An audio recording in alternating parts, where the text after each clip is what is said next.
How you know your website DA or DR, you can pick keywords. I'm going to use Ahrefs for this example, and for my own website, I have a domain rating of 35 as of now in March 2023.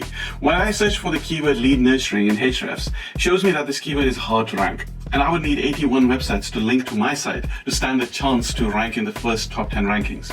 When we look at the top 10 pages which currently rank for this keyword, we can see the lowest DR is 81 and the highest is 96. So there's no chance of ranking my site as my domain rating is only 35.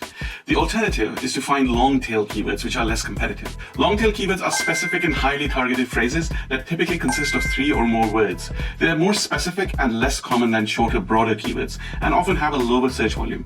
However, they also tend to have a higher conversion rate as they're more likely to match the exact search intent of the user. For example, best running shoes for flat feet is a long tail keyword, whereas running shoes is a shorter, broader keyword.